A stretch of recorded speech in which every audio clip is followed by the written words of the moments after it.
오늘 우리에게 주신 하나님의 말씀 보도록 하겠습니다. 레위기 27장 26절로 34절 말씀입니다. 생명의 샘가 5월 12일 마지막 서원물 규정들 함께 읽겠습니다. 오직 가축 중에 처음 난 것은 여호와께 드릴 첫 것이라. 소나 양은 여호와의 것이니 누구든지 그것으로는 성별하여 드리지 못할 것이며, 만일 부정한 짐승이면 내가 정한 값에 그 5분의 1을 더하여 물을 것이요, 만일 무르지 아니하려면 내가 정한 값대로 팔지니라. 어떤 사람이 자기 소유 중에서 오직 여호와께 온전히 바친 모든 것은 사람이든지 가축이든지 기업의 가치든지 팔지도 못하고 무르지도 못하나니, 바친 것은 다 여호와께 지극히 거룩함이며 온전히 바쳐진 그 사람은 다시 무르지 못하나니 반드시 죽일지니라. 그리고 그 땅의 10분의 1 곧 그 땅의 곡식이나 나무의 열매는 그 10분의 1은 여호와의 것이니 여호와의 성물이라.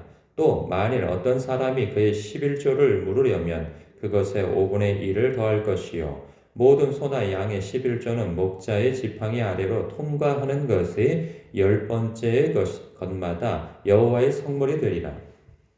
그 우열을 가리거나 바꾸거나 하지 말라. 바꾸면 둘 다 거룩하리니 무르지 못하리라. 이것은 여호와께서 시내산에서 이스라엘 자손을 위하여 모세에게 명령하신 명령이니라. 아멘.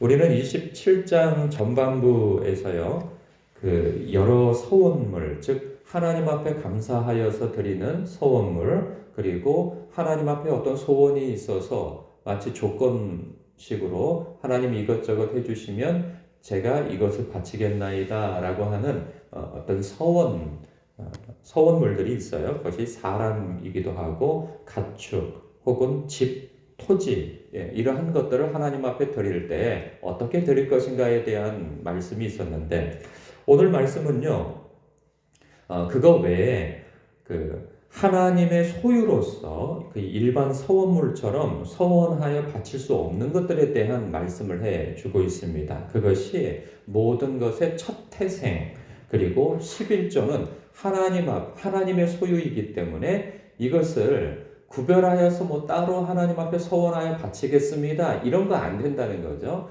예를 들자면 종종 그런 일이 있어요. 목사님, 이 집이 팔리면 이것을 11조로 바치겠나이다. 아니면은 이 사업이 이렇게 해서 소득이 많아지면 제가 그것을 11조로 바치겠나이다.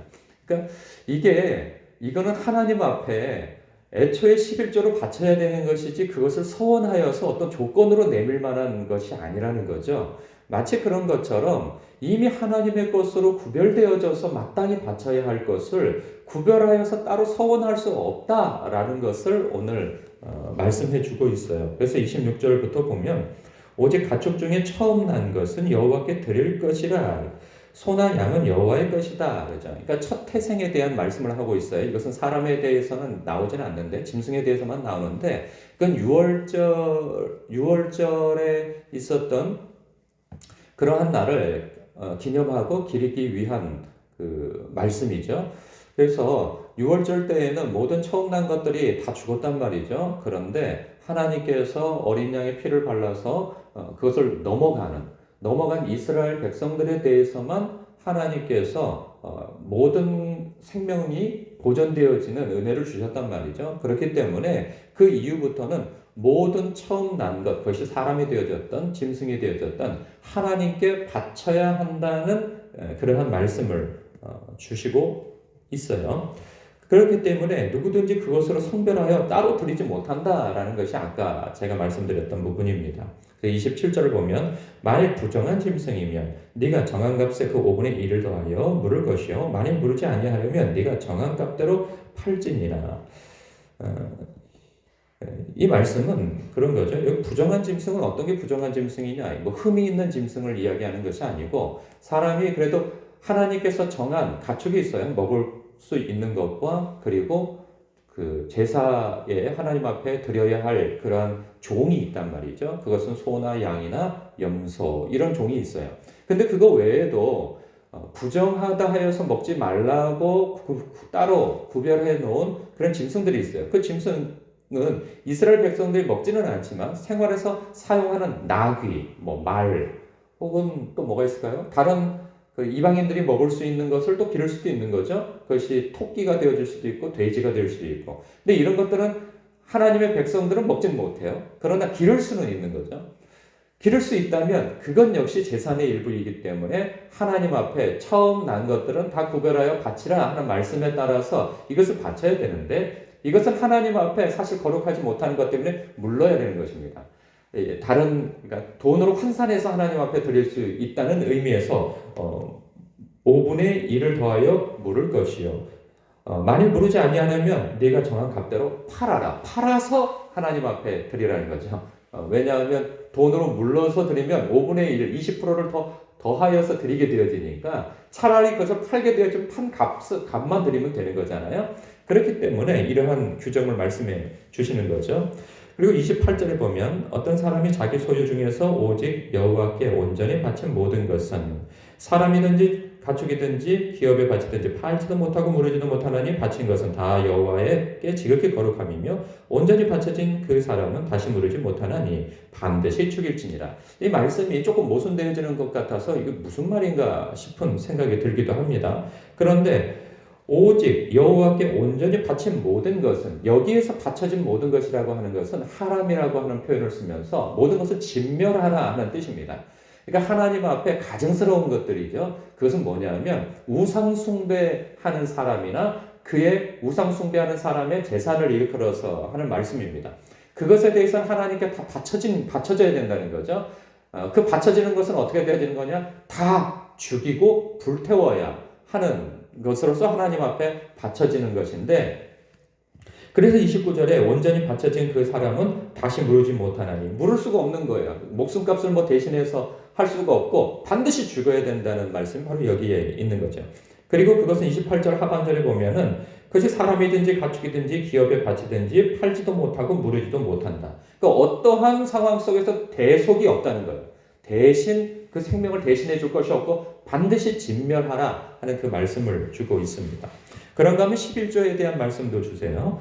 30절에 보니까 그리고 그 땅의 10분의 1 곧 그 땅의 곡식이나 나무의 열매는 그 10분의 1은 여호와의 것이니 여호와의 성물이라. 또 만일 어떤 사람이 그의 11조를 물으려면 그것의 5분의 1을 더할 것이요. 그러니 밭에서 나오는 모든 소산물의 10분의 1은 하나님의 것이기에 그것을 11조로 바쳐드려야 된다는 거예요. 그런데 그것이 자신이 소유를 하거나 어떤 목적에서 그것을 자기가 갖고자 한다면 그것을 5분의 1, 20%를 더한 값을 하나님 앞에 구별해서 드리라는 거죠. 왜냐하면 그때는 11조 자체가 현물이었거든요. 돈이라기보다 나온 곳 그것을 그대로 갖다 바치는 것인데, 그렇게 거리가 멀어서 그렇게 못하는 경우도 있잖아요. 그렇다면 그것을 돈으로 바꿔서 물러서 하나님 앞에 드려야 한 상황, 이러한 상황을 염두에서 말씀해 주시는 듯 싶습니다. 그런가 하면 32절에 모든 소나 양의 11조는 목자의 지팡이 아래로 통과하는 것에 10번째의 것마다 여호와의 성물이 되리라. 그 우열을 가리거나 바꾸거나 하지 말라. 바꾸면 둘 다 거룩하리니 무르지 못하리라. 이것은 마치 혹 때렸다가 혹이 붙는 것과 같은 거죠. 표현이 좀 뭐 할 수 있는데, 하나님 앞에 짐승이면 10마리 중에 한 마리를 바쳐야 되는데 이것을 어떤 식으로 바치느냐? 목자의 지팡이 사이로 무작위로 통과하다가 10번째에 걸리는 녀석을 하나님 앞에 바쳐야 하는데, 사람이 그 목자의 마음이 이게 어떤 게 조금 못하고 빈약하고 약하고, 그래 어떤 것은 싫어여서 내 재산으로 삼고 싶은데 이 녀석이 10번째에 나타나면은 이 실한 녀석을 바쳐야 되잖아요. 그러니까 의도적으로 이게 약한 녀석을 10번째에 지나가도록 수를 쓰지 말라는 거죠. 만약에 그렇게 수를 썼다가는 그것과 더불어서 실한 것까지 2마리를 하나님 앞에 바쳐야 된다고 하니 이런 잔머리를 굴리지 말라, 이런 말씀입니다. 그러니 이거 뭐 정리해 보면 이런 말씀입니다. 최고의 하나님을 위한 최고의 것만을 나의 최선의 것을 드리라, 그 말씀입니다. 이 오스왈드 챔버슨이라고 하는 목사님이 돌아가신 분인데 외국 목사님이에요. 이분이 쓴 묵상집이 있어요. 그 묵상집에 책이 나의 최고봉이, 하나님은 나의 최고봉이라고 하는 책이 있어요. 근데 그 이전 제목이 이래요. 최고의 하나님을 위한 나의 최선. 이게 내용을 읽지 않아도 그 내용이 무엇인지를 짐작할 수 있게 하는 제목인 거죠. 하나님이 나의, 그러니까 온 세상의 최고봉에 최고 높으신 분이고 나를 최고 사랑하시는 분이고 은혜를 베푸시는 분이시기에 그 최고의 하나님을 위해서 나의 최선을 드리는 것이 마땅하다 하는 말씀인 것이죠. 그런 것처럼 오늘 말씀도 하나님의 그 눈을 피해서 이렇게 잔머리를 쓰지 말라는 거죠. 드릴 수 없는 것을 마치 자기가 어떤 결단을 해서 서원하여서 드려야 된다는 것으로 바꾸지 말고 11조도 마찬가지로 하나님 앞에 마땅히 드려야 할 것을 가장 좋은 것으로 드릴 마음을 써야지 그거에서 그 잔머리를 써서 가장 좋지 않은 것을 드리려고 하는 그런 술수를 쓰지 말라는 것이죠. 하나님은 그렇게 그 속임을 받는 분이 아니시라 하는 것이고 하는 부분이기에 하나님 앞에 최고의 것을 드려도 드리라 하는 말씀입니다. 우리가 그런 경우 종종 봐요. 예전에 보면 자식 중에 여러 자식 중에 한 자식을 하나님 앞에 서원으로서 주의 종이 되게 하겠다라고 할 때 보면 종종 그런 일이 있어요. 잘난 자식이 있고 조금 못한 자식이 있단 말이죠. 그 잘난 자식은 사업을 하고 법관이 되고 의사가 되고 하는 줄 아는데 그 중에 공부 못하고 조금 사고치고 이런 아이들은 꼭 하나님 앞에 주의 종으로 바친다라고 하는 그러한 것. 그러니까 하나님께서 기쁘게 받으실 만한 마음은 아닌 것이죠. 그런 마음 자체로는 그 자식을 안 받는다는 것이 아니고 마음이 그렇다는 거죠.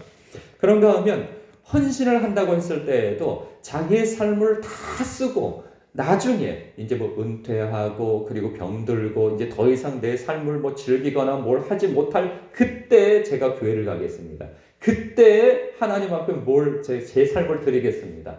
이거 아니라는 거죠. 가장 이렇게 에너지 넘치고 가장 총명하고 한 그때 자기의 삶을 하나님 앞에 드리려고 하는 마음가짐을 가져야지 자기 할 거 다 하고 난 다음에 짜투리 인생을 하나님 앞에 드리겠다고 하는 그러한 마음 하나님께서 기뻐하시지 않는다는 거죠. 그런가 하면 기도나 묵상도 마찬가지입니다. 하루의 생활 중에 있어서 자기가 쓰고 싶고 써야 할 그런 시간을 다 써버리고 잠자기 전에 잠깐 그 피곤한 중에 기도한다든가 아니면 밥 먹을 때 잠깐 식기도 한다든가 아니면 자기 쓸 시간 다 쓰고 시간이 나면은 성경을 읽고 그렇지 않으면 읽지 않고 이런 식의 하나님 앞에 자기의 시간을 구별한다 하는 것 이것도 귀한 마음이 아닌 것이죠. 안 하는 것보다 하는 것이 낫지만은 가장 정신이 깨끗하고 총명할 때 하나님 앞에 나아가야지. 누군가 약속해서 사람을 만나기로 했는데 피곤한 시간대에 하품을 쫙쫙 하면서 그 사람을 대한다는 것만큼 그런 신뢰가 없는 거죠. 마치 그런 것처럼 내 시간 중에서 가장 피곤하고 그러한 시간대에 하나님을 만나려고 한다면 이것 또한 예의는 아닌 것이죠. 하나님이 기뻐할 만한 태도는 아닌 것이죠. 그런가 하면 교회에 드리는 헌물도 마찬가지이죠. 내가 쓰기에는 이제는 퇴물이고 이제 바꾸려고 하는데 내가 쓰기에는 이제 더 이상 쓸 마음이 없고 버리기에는 아깝고 그러니까 이거 어정쩡한 것을 교회에 헌물로 바치려고 하는 그러한 마음 이것도 하나님께서 기뻐하시는 마음이 아니라는 거예요. 그렇다는 거죠.